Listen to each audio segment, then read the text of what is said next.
Hi hello ನಮಸ್ಕಾರ, ನಿಮಗೆಲ್ಲರಿಗೂ ಸ್ವಾಗತ ಶಿರೀಷಾ ಅಡುಗೆ ಮನೆಗೆ.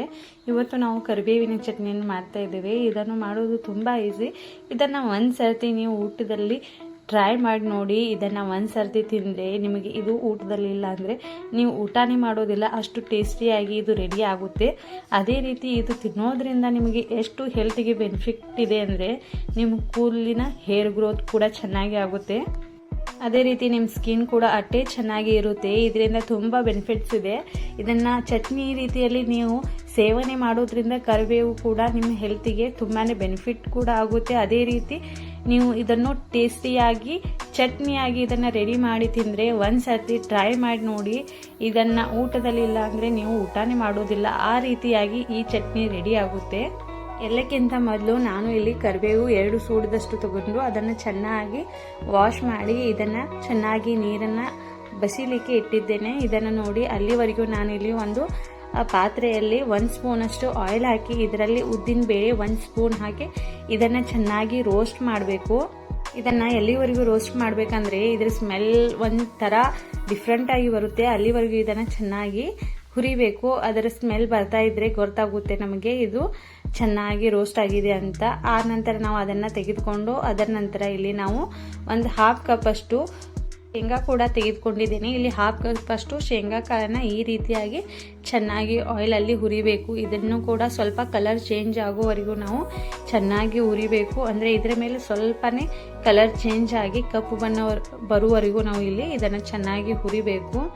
ಈ ರೀತಿ ಚೆನ್ನಾಗಿ ಹುರಿದ ನಂತರ ಇದನ್ನು ಕೂಡ ನಾವು ಸೈಡ್ ಪ್ಲೇಟಲ್ಲಿ ತೆಗೆದುಕೊಂಡು ಇದನ್ನು ಒಂದು ಸರ್ತಿ ಟ್ರೈ ಮಾಡಿ ನೋಡಿ. ನೀವು ಇದನ್ನು ಮೊಸರು ಜೊತೆ ಇದನ್ನು ಮಿಕ್ಸ್ ಮಾಡಿ ತಿಂದರೆ ಇಷ್ಟು ಚೆನ್ನಾಗಿ ಹತ್ತುತ್ತೆ. ಅಂದರೆ 1 ರೊಟ್ಟಿ ಅಲ್ಲ 2 ರೊಟ್ಟಿ ನೀವು ತಿನ್ನೋದಂತೂ ಗ್ಯಾರಂಟಿ ಇದೆ, ಅಷ್ಟು ಚೆನ್ನಾಗಿ ಇದು ರೆಡಿ ಆಗುತ್ತೆ. ಇವಾಗ ನೋಡಿ, ನಾನು 1/2 ಕಪ್ ಅಷ್ಟು ಇಲ್ಲಿ ಪುಟಾಣಿ ಕಾಳನ್ನ ತೆಗೆದುಕೊಂಡಿದ್ದೇನೆ. ಇದನ್ನು ಕೂಡ ನಾವು ಇದೇ ಆಯಿಲಲ್ಲಿ ಚೆನ್ನಾಗಿ ರೋಸ್ಟ್ ಮಾಡಬೇಕು. ಇಲ್ಲಿ ನಾವು ಒಂದು ಸ್ಪೂನಷ್ಟು ಆಯಿಲು ಇಲ್ಲ 2 ಸ್ಪೂನಷ್ಟು ಆಯಿಲ್ನ ತೆಗೆದುಕೊಂಡು ಅದಕ್ಕಿಂತ ಹೆಚ್ಚಿಗೆ ತೆಗೋಬಾರ್ದು. ಇದನ್ನು ಈ ರೀತಿ ಚೆನ್ನಾಗಿ ಅದೇ ಆಯಿಲಲ್ಲಿ ಎಲ್ಲವನ್ನು ಚೆನ್ನಾಗಿ ಈ ರೀತಿಯಾಗಿ ಹುರಿಬೇಕು. ಇದನ್ನು ಚೆನ್ನಾಗಿ ಹುರಿದ ನಂತರ ಇವಾಗ ನಾವು ಇಲ್ಲಿ 1/4 ಕಪ್ ಅಷ್ಟು ನಾನಿಲ್ಲಿ ಒಣ ಕೊಬ್ಬರಿಯನ್ನು ತೆಗೆದುಕೊಂಡಿದ್ದೇನೆ. ಇದಕ್ಕೆ ನಾವು ಆಯಿಲ್ ಹಾಕೋ ಅವಶ್ಯಕತೆ ಇಲ್ಲ.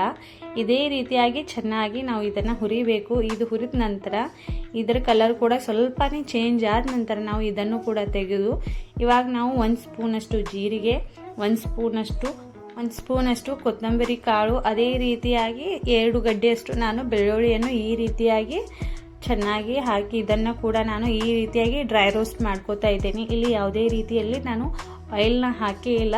ಇವಾಗ ಇದೇ ರೀತಿಯಾಗಿ 1 ರಿಂದ 2 ನಿಮಿಷದವರೆಗೂ ಚೆನ್ನಾಗಿ ಇದನ್ನು ಫ್ರೈ ಮಾಡಬೇಕು. ಸ್ವಲ್ಪನೇ ಇದ್ರ ಸ್ಮೆಲ್ ಬರ್ತಾ ಇದ್ದಂಗೆ ಇದನ್ನು ಚೆನ್ನಾಗಿ ಫ್ರೈ ಮಾಡಿ ತೆಗೆದು ಒಂದು ಪಾತ್ರೆಯಲ್ಲಿ ತೆಗೆಯೋಣ. ಅದರ ನಂತರ ನಾನು ಇಲ್ಲಿ 2 ಕಪ್ ಅಷ್ಟು ನಾನು ಇಲ್ಲಿ ಕರಿಬೇವನ್ನು ಇಲ್ಲಿ ತೆಗೆದುಕೊಂಡು ಇದನ್ನು ಚೆನ್ನಾಗಿ ವಾಶ್ ಮಾಡಿದ್ದೇನೆ. ಇದನ್ನು ಕೂಡ ನಾನು ಇದೇ ಪಾತ್ರೆಯಲ್ಲಿ ಹಾಕಿ ಇದನ್ನು ಕೂಡ ಎಷ್ಟು ಹೊತ್ತುವರೆಗೂ ಹುರಿಬೇಕಂದ್ರೆ ಇದು ಸೌಂಡ್ ಬರಬೇಕು, ಅಂದರೆ ಕುರುಮಾಗಿ ಸೌಂಡ್ ಬರಬೇಕು, ಅಲ್ಲಿವರೆಗೂ ಇದನ್ನು ನಾವು ಚೆನ್ನಾಗಿ ಫ್ರೈ ಮಾಡ್ತಾ ಇದೇ ರೀತಿಯಾಗಿ ಫ್ರೈ ಮಾಡಬೇಕು. ಇಲ್ಲಿ ನೋಡಿ, ಇದೇ ರೀತಿಯಾಗಿ ನಾನು ಎಲ್ಲ ಕರಿಬೇವನ್ನು ಚೆನ್ನಾಗಿ ಫ್ರೈ ಮಾಡ್ತಾ ಇದ್ದೇನೆ.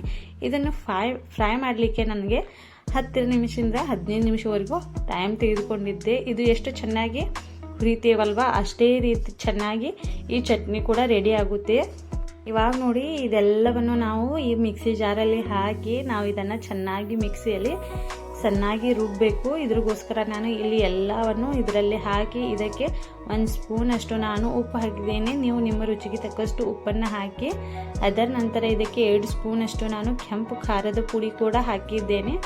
ಇದನ್ನು ಕೂಡ ನಾವು ಚೆನ್ನಾಗಿ ಹಾಕಿ ಮಿಕ್ಸಿಯಲ್ಲಿ ಚೆನ್ನಾಗಿ ರುಬ್ಬಬೇಕು. ಈ ರೀತಿಯಾಗಿ ನಾನು ಕೇವಲ 15 ರಿಂದ 20 ನಿಮಿಷವರೆಗೂ ಇದನ್ನು ಚಟ್ನಿ ರೆಡಿ ಮಾಡಿದ್ದೇನೆ. ಇದನ್ನು ಮಾಡಿ 15 ದಿನದವರೆಗೂ ಸ್ಟೋರ್ ಮಾಡಿ ಇಡಬಹುದು. 15 ದಿನ ಸ್ಟೋರ್ ಮಾಡಿ ಹೊರಗಡೆ ಇಟ್ಟರೂ ಕೂಡ ಈ ಚಟ್ನಿಗೆ ಏನೂ ಆಗೋದಿಲ್ಲ, ಅಷ್ಟು ಚೆನ್ನಾಗಿ ಈ ಚಟ್ನಿ ಇರುತ್ತೆ. ಅದೇ ರೀತಿ ತಿನ್ನಲಿಕ್ಕೂ ಕೂಡ ಅಷ್ಟೇ ಚೆನ್ನಾಗಿ ಇರುತ್ತೆ. ಕೂದಲಿಗೆ ತ್ವಚೆಗೆ ಕೂಡ ಅಷ್ಟೇ ಉಪಯುಕ್ತವಾಗಿದೆ. ಅದೇ ರೀತಿ ವಿಡಿಯೋ ಇಷ್ಟವಾದರೆ ಲೈಕ್, ಶೇರ್, ಸಬ್ಸ್ಕ್ರೈಬ್ ಮಾಡೋದನ್ನು ಮರಿಬೇಡಿ. Thanks for watching this video. Thank you.